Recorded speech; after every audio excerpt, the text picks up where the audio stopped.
Hi Harshita here welcome to my YouTube channel. First basic things ಏನೇನಿದೆ ಅಂತ ನೋಡೋಣ ಬನ್ನಿ. ಫಸ್ಟು ಬ್ಯಾಂಕ್ ಎಕ್ಸಾಮ್ಸ್ ಪ್ರೊಸೆಸ್ ಹೇಗೆ ನಡೆಯುತ್ತೆ ಅನ್ನೋದು ತಿಳ್ಕೊಳ್ಳೋಣ. Usually P O level exams ಇದ್ದರೆ ಪ್ರಿಲಿಮ್ಸ್ ಇರುತ್ತೆ, ಮೇನ್ಸ್ ಇರುತ್ತೆ, ಇಂಟರ್ವ್ಯೂ ಇರುತ್ತೆ. If it is clerk level exam ಆದರೆ ಪ್ರಿಲಿಮ್ಸು ಮೇನ್ಸ್ ಅಷ್ಟೇ ಇರುತ್ತೆ, ಇಂಟರ್ವ್ಯೂ ಇರೋದಿಲ್ಲ. ಪ್ರಿಲಿಮ್ಸ್ ಎಕ್ಸಾಮ್ ಎಲ್ಲ 100 ಮಾರ್ಕ್ಸ್ಗೆ ಇರುತ್ತೆ ಮತ್ತು ಟೆಸ್ಟ್ ಆಫ್ ಡ್ಯೂರೇಷನ್ ಬಂದು 60 ಮಿನಿಟ್ಸ್ ಇರುತ್ತೆ. 0.25 ನೆಗೆಟಿವ್ ಮಾರ್ಕಿಂಗ್ ಇರುತ್ತೆ. ಆ್ಯಂಡ್ ಮೇನ್ಸ್ ಎಕ್ಸಾಮಲ್ಲಿ 225 ಮಾರ್ಕ್ಸಿಗೆ ಟೆಸ್ಟ್ ಇರುತ್ತೆ, 3 hours 30 minutes ಡ್ಯೂರೇಷನ್ ಇರುತ್ತೆ, 200 marks per objective and 25 marks per descriptive ಇರುತ್ತೆ. ಇಂಟರ್ವ್ಯೂ ಬಂದು ನಿಮಗೆ 100 ಮಾರ್ಕ್ಸಿಗೆ ಇರುತ್ತೆ. So next what are the subjects ಏನೇನಿದೆ, ಪ್ರಿಲಿಮ್ಸಿಗೆ ಏನಿದೆ ಆ್ಯಂಡ್ ಮೇನ್ಸಿಗೆ ಏನಿದೆ ಅಂತ ನೋಡೋಣ ಬನ್ನಿ. ಪ್ರಿಲಿಮ್ಸಲ್ಲಿ ಇಂಗ್ಲೀಷ್ ಇರುತ್ತೆ, ರೀಸನಿಂಗ್ ಇರುತ್ತೆ ಆ್ಯಂಡ್ ಕ್ವಾಂಟಿಟೇಟಿವ್ ಆಪ್ಟಿಟ್ಯೂಡ್ ಇರುತ್ತೆ. ಮೇನ್ಸಲ್ಲಿ English, reasoning, quantitative aptitude, general awareness and computer knowledge ಇರುತ್ತೆ. And is that required to take a coaching ತೊಗೊಳ್ಳೋ ಅವಶ್ಯಕತೆ ಇದೆಯಾ? ಇದೆ. ಯೂಶ್ವಲಿ ಕೆಲವೊಬ್ರಿಗೆ ಏನಾಗುತ್ತೆ ಅಂದರೆ ಕ್ವಾಂಟಿಟೇಟಿವ್ ಆಪ್ಟಿಟ್ಯೂಡು ಮತ್ತು ರೀಸನಿಂಗು ಅಷ್ಟು ಈಸಿಯಾಗಿ ಅಂಡರ್ಸ್ಟ್ಯಾಂಡ್ ಆಗಲ್ಲ, ಬಿಕಾಸ್ ಅದು ಮ್ಯಾಥ್ಸ್ ಬ್ಯಾಕ್ಗ್ರೌಂಡ್ ಆಗಿರೋದ್ರಿಂದ ನಾವು ಅದಕ್ಕೆ ಕೋಚಿಂಗ್ ತೊಗೊಳ್ಳೋದು ತುಂಬ ಒಳ್ಳೆಯದು ಅನ್ನೋದು ನನ್ನ ಒಪಿನಿಯನ್ನು. ಸೊ ಕೋಚಿಂಗ್ ತೊಗೊಳ್ಳೋದ್ರಿಂದ ಅದನ್ನು ಎಷ್ಟು ಈಸಿಯಾಗಿ ಸಾಲ್ವ್ ಮಾಡ್ಬೋದು ಅನ್ನೋದು ನಿಮಗೆ ಅಥವಾ ಮೆಂಟರ್ ಅಥವಾ ಟೀಚರ್ ಯಾರು ಇರ್ತಾರೆ ಕೋಚಿಂಗಲ್ಲಿ ಅವ್ರು ತಿಳಿಸ್ಕೊಡ್ತಾರೆ. ಸೊ ನೀವು ಒಂದು 3 months ಕೋಚಿಂಗ್ ತೊಗೊಂಡ್ರೆ ನಿಮ್ಗೆ ಅದನ್ನು ಸ್ಪೀಡಾಗಿ ಅಂದರೆ ನೀಟಾಗಿ ಪ್ರಾಕ್ಟೀಸ್ ಹೇಗೆ ಮಾಡ್ಬೋದು ಅನ್ನೋದು ನಿಮ್ಗೊಂದು ಐಡಿಯಾ ಬರುತ್ತೆ. ಏನು ಸಿಲೆಬಸ್ ಇದೆ, ಯಾವುದನ್ನು ಹೇಗೆ ಮಾಡಬೇಕು ಅನ್ನೋದು ಒಂದು ಐಡಿಯಾ ಬರುತ್ತೆ. ಸೊ ಹಾಗಾಗಿ ಕೋಚಿಂಗ್ ತೊಗೊಳ್ಳೋದು ಒಳ್ಳೆಯದು ಅನ್ನೋದು ನನ್ನ ಒಪಿನಿಯನ್ನು.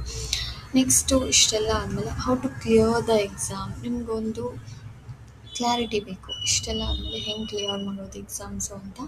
ಸೊ ಕೋಚಿಂಗ್ ಎಲ್ಲ ತೊಗೊಂಡಾದ್ಮೇಲೆ ನಿಮಗೆ ಒಂದು ಒಳ್ಳೆ ಟೈಮ್ ಟೇಬಲ್ ತುಂಬ ಇಂಪಾರ್ಟೆಂಟು. ಮಾರ್ನಿಂಗ್ ಟು ಈವ್ನಿಂಗ್ ಅಥವಾ ಒಂದು ಮಾರ್ನಿಂಗ್ ಒಂದು 9 to 5 ಅಥವಾ ವಾಟ್ ಎವರ್ ನೀವು ಹೆಂಗೆ ಟೈಮ್ ಟೇಬಲ್ ಹಾಕೋತೀರ ಹಾಗೆ ನೀಟಾಗಿ ಟೈಮ್ ಟೇಬಲ್ ಹಾಕ್ಕೊಂಡು ಆ ಟೈಮ್ಗೆ ನೀವು ಅದನ್ನೇ ಪ್ರಾಕ್ಟೀಸ್ ಮಾಡ್ತಾ ಬರೋದ್ರಿಂದ ನೀವು ತುಂಬ ಮೋರ್ ಅಕ್ಯುರೇಸಿಯಿಂದ ಅದನ್ನು ಮಾಡೋ ಚಾನ್ಸಸ್ ಜಾಸ್ತಿ ಇರುತ್ತೆ. ನೆಕ್ಸ್ಟು ಟೈಮ್ ಟೇಬಲ್ ಹಾಕೊಂಡ್ರೆ ಸಾಲದು, ತುಂಬ ಪ್ರಾಕ್ಟೀಸ್ ಮಾಡಬೇಕಾಗುತ್ತೆ. ಎಸ್ಪೆಷಲಿ ಕ್ವಾಂಟಿಟೇಟಿವ್ ಆ್ಯಪ್ಟಿಟ್ಯೂಡು ಮತ್ತು ರೀಸನಿಂಗು ತುಂಬ ಅಂದರೆ ತುಂಬ ಪ್ರಾಕ್ಟೀಸ್ ಮಾಡಿದ್ರೆ ಮಾತ್ರ ಅದು ಬರುತ್ತೆ, ನಿಮಗೆ ಮೆಮೊರೈಸ್ ಆಗುತ್ತೆ, ಇಲ್ಲಾಂದರೆ ಬರಲ್ಲ. ಸೊ ಈ ಪ್ರಾಕ್ಟೀಸ್ ಮಾಡಬೇಕು ಅಂದರೆ ನೀವು ಕನ್ಸಿಸ್ಟೆನ್ಸಿ ಆಗಿರಬೇಕು. ಯಾಕಂದರೆ ಒಂದಿನ ಮಾಡೋದು, ಒಂದಿನ ಮಾಡದಿರೋದು, ಒಂದಿನ ಹಾಗೆ ಮಾಡಿದ್ರೆ ಆಗಲ್ಲ. ಕನ್ಸಿಸ್ಟೆನ್ಸಿಯಿಂದ ಇರಬೇಕು. ಯೂಶ್ವಲಿ ಈಗ ನೀವು ಒಂದು 3 months ಕೋಚಿಂಗ್ ತೊಗೊಂಡಿದ್ದೀರಾ ಅಂದರೆ ನೆಕ್ಸ್ಟು ಅದನ್ನು ಕನ್ಸಿಸ್ಟೆನ್ಸಿಯಿಂದ ಅದನ್ನು ನೀವು ಪ್ರಾಕ್ಟೀಸ್ ಮಾಡಿ ಅದರಲ್ಲಿ ಸ್ಪೀಡ್ ಆಗೋಕ್ಕೆ ಸ್ವಲ್ಪ ಟೈಮ್ ಹಿಡಿಯುತ್ತೆ. ಸೊ ಹಾಗಾಗಿ ನೀವು ಲಾಂಗ್ ಟೈಮ್ ಕನ್ಸಿಸ್ಟೆನ್ಸಿ ಮೇಂಟೈನ್ ಮಾಡಲೇಬೇಕಾಗುತ್ತೆ. ಸೊ ನೀವು ಇಷ್ಟನ್ನೆಲ್ಲ ಮಾಡಬೇಕು ಅಂದರೆ ನಿಮಗೆ ನಾನು ಎಕ್ಸಾಮ್ಸ್ಗೆ ರೆಡಿ ಆಗ್ತಾಯಿದ್ದೀನಿ ಅನ್ನೋ ಒಂದು ಡೆಡಿಕೇಶನ್ ಇರಬೇಕು. ಇನ್ ಬಿಟ್ವೀನ್ ನೀವು ಸ್ವಲ್ಪ ಆ ಕಡೆ ಈ ಕಡೆ ಗಮನ ಹರಿಸೋದು, ಅಂದರೆ ಅಲ್ಲಿ ಹೋಗೋದು ಇಲ್ಲಿ ಹೋಗೋದು, ಲೈಕ್ ಅಂದರೆ ಒಂದು ದಿನದಲ್ಲಿ ಸ್ವಲ್ಪ ಆ ಕಡೆ ಈ ಕಡೆ ಎಂಜಾಯ್ಮೆಂಟ್ ಫನ್ ಬೇಕು.